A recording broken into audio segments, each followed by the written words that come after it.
Hi guys, Gustavo Gasperin here. Let's do a quick breakdown from one of my matches from this weekend at the Panams. I was competing in the Masters 3 division lightweight, and this is the quarterfinals. I got bronze medal at this tournament.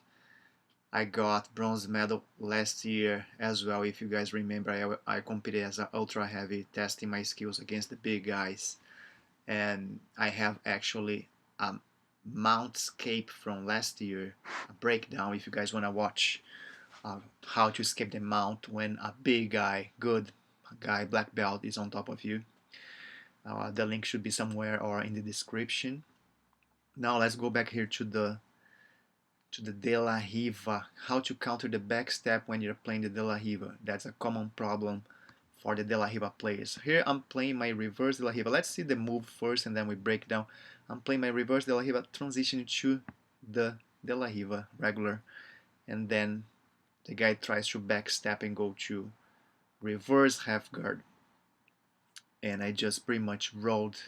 I did a backwards roll and came on top. So it is kind of, it is very simple sweep mechanically. All you have to do pretty much is a backwards roll. We're gonna see some details here, but really the secret is to make effective is the timing, right?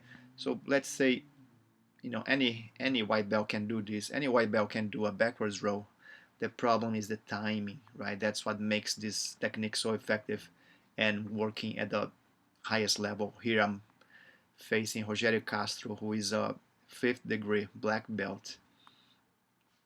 He goes for one of his favorite passes, which is going to reverse half guard. So let's take a look here. I was playing my reverse de la Riva, right? He was trying to do a knee slice pass on me. So I'm playing my reverse de la Riva, and I'm gonna start extending my left foot on his hip, pushing him away so I can recover my de la Riva, my regular de la Riva, right? So let's take a look at that. I start pushing the guy away. Now I'm gonna swing my left foot to get my de la Riva as I post my right foot on his left thigh, right? That's my plan there. As I do that, he senses the de la Riva right away, and he's gonna do a back step. He's gonna do a back step with his right leg, landing here and forcing me to play the reverse half guard. So it's all about timing again, right? As he starts back stepping, see that he throws his right arm. He could be grabbing my head here or throwing his right arm under my arm. That's what he's actually gonna do. But this sweep works in both ways. Okay, whatever he does, we can still execute the same sweep. Now the deal here is, as his back steps, I have to time it pretty well. As he touches his hip on the mat, he's gonna be heavy on his hip and on his torso. His lats here are gonna be heavy on top of my torso. So that's the timing for me to go, right? Lift my legs up and do a backwards roll. I cannot wait too long, otherwise his legs are gonna be heavy and then I won't be able to lift his legs as I do a backwards roll. So at the moment he sits on the mat heavy, that's when I'm already rolling. Important, let's go back here a little bit. Details here to make it effective is I have to roll over the near shoulder, right?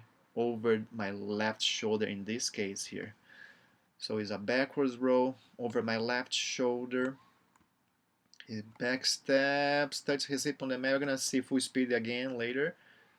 Backwards roll. I even throw my right arm here, my right arm throwing against the mat to give me a little more momentum to execute the roll.